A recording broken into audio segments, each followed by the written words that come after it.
Welcome to Learning English, a daily 30-minute program from the Voice of America. I'm Katie Weaver. And I'm Mario Ritter Jr. This program is designed for English learners, so we speak a little slower and we use words and phrases especially written for people learning English. Coming up on the show, Alice Bryant and John Russell bring us everyday grammar. We close the program with the lesson of the day. But first, Andrew Smith has this report. Nepal's Supreme Court has struck down disputed laws that permit water power centers, visitor housing such as hotels, and other business development in protected natural areas. Environmental defenders say the January 15th ruling is a victory for efforts to protect the country's natural areas. Nepal has recognized 1/5 of its territory as protected natural areas. The country has 12 national parks and 6 conservation areas.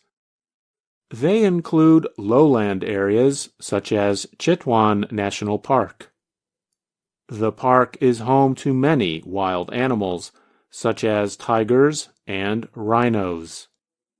Other protected areas include Sagarmatha National Park, home to Mount Everest. Water power, or hydropower, and tourism represent major economic sources for Nepal.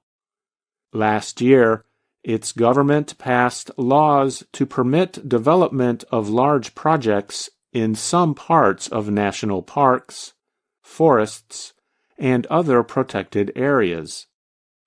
Param Bahadur Shrestha is a Nepalese environmental activist who took legal action against the laws.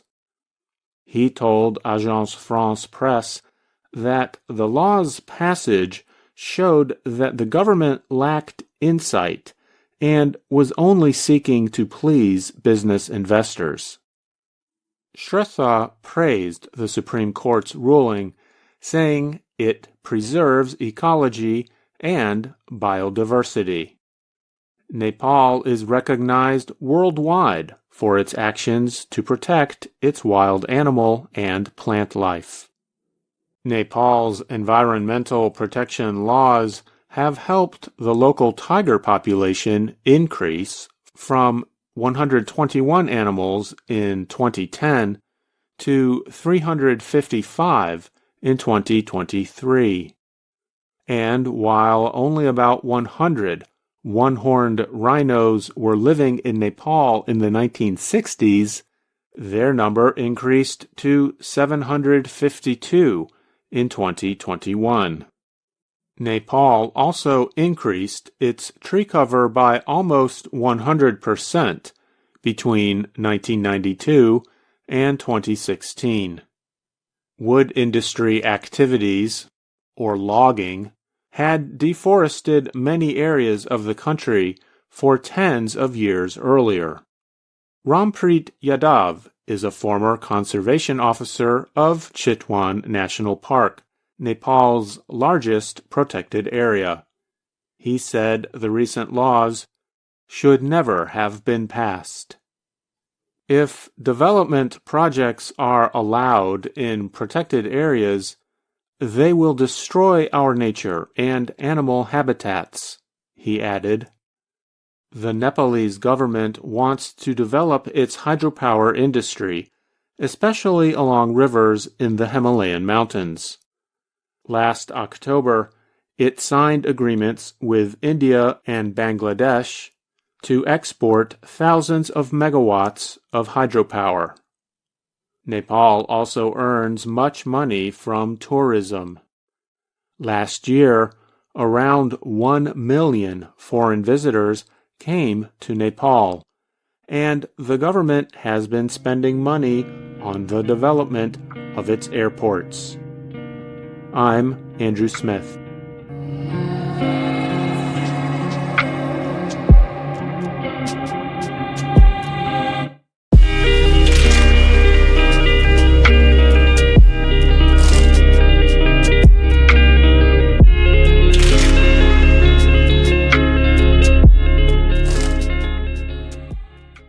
Businessman Elon Musk said a third person has had a special electronic device directly connected to their brain. The unidentified person received an implant from Musk's company Neuralink, which makes devices that link the human brain to computers. Neuralink is one of many groups working to connect the human nervous system to machines. On the social media service X, which he owns, Musk said, "We've got 3 humans with Neuralinks, and all are working well." Neuralink announced its first brain implant 1 year ago. Recently, Musk said the company has improved its devices. Musk also said Neuralink hopes to implant the experimental devices in 20 to 30 more people this year. The second patient reportedly has a spinal cord injury and got the implant last summer. The person was playing video games with the help of the device and learning how to use design software. The first patient, also paralyzed after a spinal cord injury, said it helped him play video games and chess. Many other companies and research groups are working on similar projects. 2 studies published last year in the New England Journal of Medicine describe how brain-computer interfaces, known as BCIs, helped people with amyotrophic lateral sclerosis, or ALS, communicate better. ALS is a nervous system disease that affects cells in the brain and spinal cord. Nature magazine reported last September that there were published results from 28 trials worldwide of BCIs over the past 25 years. Rajesh Rao is co-director of the Center for Neurotechnology at the University of Washington. Rao said that many research laboratories have already shown that humans can control computer cursors using BCIs. Rao said Neuralink might be different from the others in 2 ways. First, the surgery to implant the device is the first to use a robot to implant flexible electrical connectors into a human brain to record brain signals and to control devices. Second, those connectors might record from more parts of the brain than interfaces from other research efforts. Rao said other companies such as Synchron, BlackRock Neurotech, and Onward Medical are carrying out BCI tests on people using methods that are different from Neuralink. Marco Baptista is Chief Scientific Officer of the Christopher and Dana Reeve Foundation. He called BCI technology very exciting, with possible benefits to people with paralysis. Through clinical tests, we'll be able to see what's going to be the winning approach, he said. It's a little early to know. A clinical trial follows established rules on how to design an experiment involving human subjects. Neuralink announced in 2023 that it had received permission from U.S. officials to begin testing its device in people. The Food and Drug Administration, or FDA, is responsible for approving the sale of medical devices. Dr. Rita Redberg studies high-risk devices at the University of California, San Francisco. Redberg said that most medical devices go on the market without clinical trials. However, high-risk devices that are seeking approval from the FDA before they go on the market need what is called an investigational device exemption. Neuralink says it has this exemption. I'm Jill Robbins.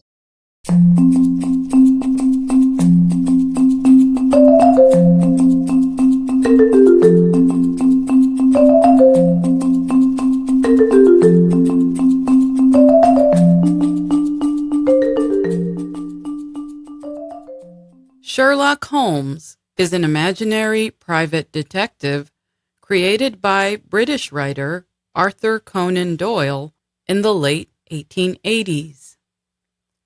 Doyle's stories about the detective have been turned into movies and television shows. One of Sherlock Holmes' great skills is a powerful memory. In a recent BBC television series, the character uses a memory technique called a mind palace or memory palace. On one show, for example, Holmes has been severely wounded in a shooting and retreats into his mind to search for ways to survive. He visits rooms in his mind palace looking for helpful memories. In one room, he finds his childhood dog, and the memory helps calm the detective. The memory palace idea was not a BBC creation. The method for remembering has existed for thousands of years. Many language educators today teach their students how to use the method to improve their language skills. But what exactly is a memory palace? It is a real structure, such as a home or building, that you can picture in your head.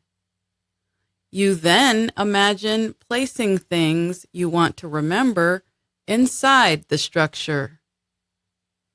You can use a memory palace to remember words, phrases, facts, or even the order of events. If you can see the inside of a house or building in your mind, you can make your own memory palace. On today's education tips, we will show you how. Start with a list of words or phrases that you want to remember. Then close your eyes and choose a physical space that you know well, such as your home, a school you attended, or a current or former workplace. If your chosen space has only 1 or 2 rooms, do not worry. You can also use things like doors, passageways, steps, or other permanent places along the physical path. The next step is to imagine walking through the space using the path that you would normally take through it. As you walk through, put objects that you want to remember at specific places along the path. Leave the objects there to pick up later when you visit your memory palace. Now, let's try this technique by using 6 ingredients for a pizza: flour, water, dry yeast, tomato sauce, cheese, and basil. Close your eyes and picture a home. First, you open the front door and see a bag of flour on the floor. The bag is broken and some of the flour has spilled. You are worried that you might slip, so you carefully step over the area. Second, you walk into your bedroom. On top of your bed sits a cup of water. The cup is shaped like an upside-down piece of pizza. You think about how funny that is and laugh about it. Third, as you enter the living room, you see a very large spoon of dry yeast sitting on the sofa. The spoon is watching a cooking show on television. Fourth, while standing in the living room, you notice the room has a strange smell to it. You look above the television and see a block of cheese hanging on the wall. Fifth, you walk into the kitchen and see 2 tomatoes chasing each other around the room. Suddenly, they crash and explode, covering the floor in red. And sixth, you open the back door and go outside. There you see a group of very tall green basil plants. In a funny voice, the tallest plant says, "Choose me! Choose me!" Did you notice anything strange about the palace? It was full of extraordinary and humorous imagery. We will say more about that in a few minutes. But first, let's check how well our technique worked. See if you can answer these questions. 1. What was on the wall above the television? 2. Where were the tomatoes and what were they doing? 3. Which object was sitting on the bed? 4. Where was the yeast and what was it doing? 5. Which ingredient spoke and what did it say? 6. What did you see when you opened the front door? My guess is that you remembered everything in our memory palace. That's good news. Experts offer some advice for making strong memory palaces. For instance, if you want to remember a lot of words, memory trainer Anthony Metivier suggests first drawing a simple map of your memory palace.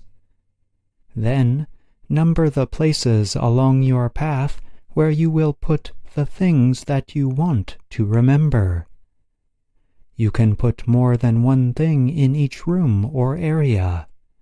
Later, you will add the mental imagery. English teacher James of the YouTube channel James ESL English Lessons has additional advice. In his video on memory palaces, he says that there are 3 keys to a strong memory palace. They are emotion, movement, and connections between the object and something permanent.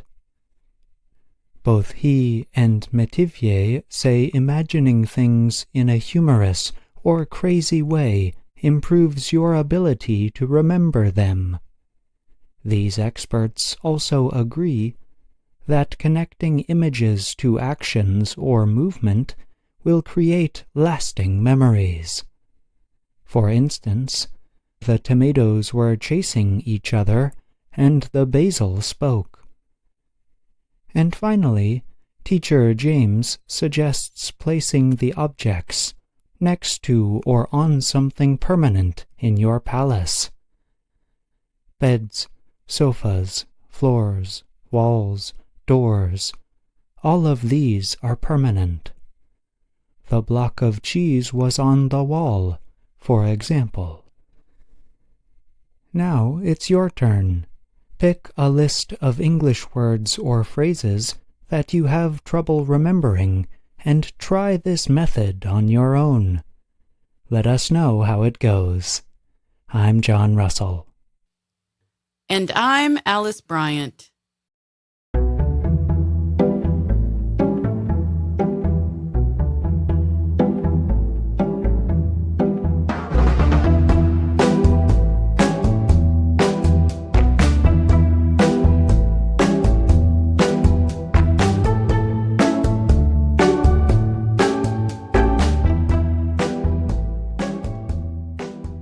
Hello, my name is Anna Mateo.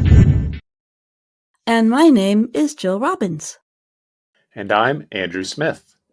You're listening to the Lesson of the Day on the Learning English podcast. Welcome to the part of the show where we help you do more with our series, Let's Learn English.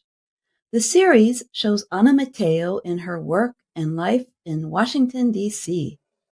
In our last lesson of the day, we listened closely to the pronunciation of a small but important word, the verb can. We also listened to the verb's negative forms, cannot and can't. In today's lesson, we're going to connect this small word to something important Anna wants her friend Pete to know. In Lesson 20 of Let's Learn English, Pete looks sad. Anna wants to know why, and then she gives him some important advice. Let's listen to the beginning of Lesson 20. Hi there. Washington, D.C. is a great place to work. Many people here work in government and politics, but there are many other jobs. You can work at a hospital, a university. You can work in a coffee shop. Wait a minute. I think I see a friend of mine. Pete, is that you? Hi, Anna. You look different. Your beard is really big. You don't like it, do you? No. You just look different. So what's wrong? You look sad. I don't have a job. Sorry, I can't hear you. I do not have a job. Oh, I'm sorry to hear that, Pete. I don't have a skill. Everyone has a skill. You need to find yours. Anna said something really important in those last two sentences. Let's hear them one more time. Everyone has a skill. You need to find yours. Your skills are special knowledge and abilities that help you do something well. For many skills, you need time and training to develop them. For example, doctors, engineers, lawyers, teachers, musicians, and athletes all have special skills that take time to develop. In Lesson 20, when Pete is not feeling good about himself, he doesn't think he has any useful skills. Jill, I think this is a feeling that perhaps some of our listeners can relate to. Maybe they have felt the same way from time to time. Yeah, me too. And what's interesting to me is that sometimes people cannot really see the skills they do have. That's right. It takes another person to help them see what skills they have. And that's what happens in Lesson 20. Anna helps Pete realize that he does have some skills. Let's listen. No, I can't code. I can't teach. I can't cook. Anna, I can't do anything. This is sad. I'm gonna write about my feelings in my blog. You write a blog? Yeah, I write a blog. How many followers do you have? I don't know. 59,538? Pete, that's a lot of followers. You can make money writing. Writing is easy. Everyone can write. Not everyone can write well. You can be a writer. I can be a writer? I can be a writer. I can be a writer! Thanks, Anna! It can feel good to realize that you have a skill that is useful. But some skills are more obvious or easy to see than others. For example, an airline pilot has the obvious skill of knowing how to fly a plane. And we generally call these kinds of obvious skills hard skills. Other examples of hard skills are computer coding, engineering, painting, construction, automotive repair, and cooking. Hard skills are generally actions that you can see, or actions that produce a product like a new computer program. But there's another category of skills, and we call these soft skills. Soft skills tend to be a bit more difficult to see because they relate less to actions and things like, fixing a car or a bicycle. Instead, soft skills relate to the way people think and behave with other people. For example, a soft skill can include being a good listener.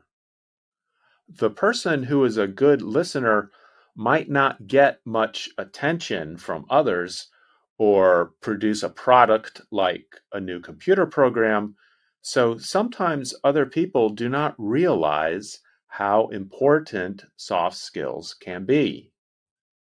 I'm Jill Robbins, and you're listening to the Lesson of the Day on the Learning English podcast. Andrew, in addition to being a good listener, what are some other soft skills? The ability to communicate well, to keep things well organized, to manage conflict or disagreements, to be creative, to keep a positive attitude, to help people connect with each other, and to think carefully to help solve problems. All of these are soft skills. I can see how all of those soft skills are important, but I can also see how people might not even realize they have them, or they might not realize how important those skills are. And if you think about it, universities do not give degrees in things like being a good listener. That means it can be harder to show that you have these soft skills when you are trying to get a job. But HR departments look for both hard skills and soft skills. So you should list those soft skills on your resume or CV. HR stands for Human Resources. That's the area of a business or organization that deals with hiring people to work. Your resume, or CV, is a list of your education and work experience. Jill, what can we say about skills for learning a language? Well, there are obvious skills like speaking, reading, listening, and writing. But there's another whole category of skills that help with language learning.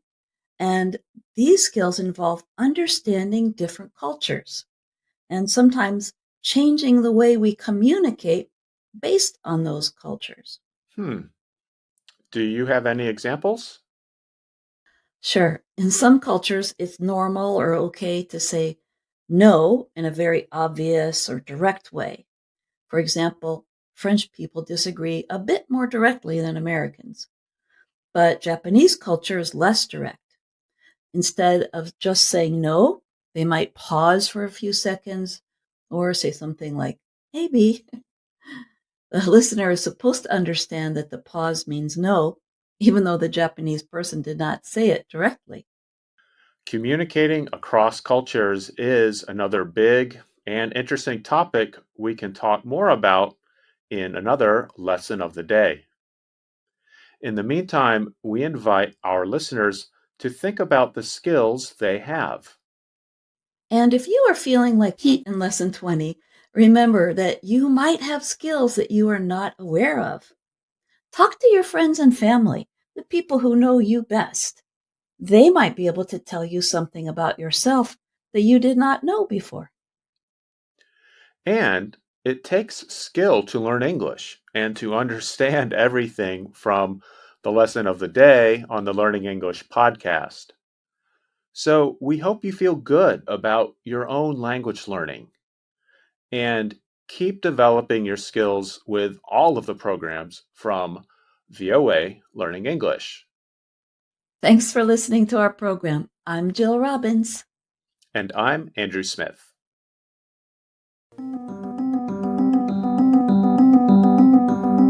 And that's our show for today. But join us again tomorrow to keep learning English on the Voice of America. I'm Katie Weaver. And I'm Mario Ritter Jr.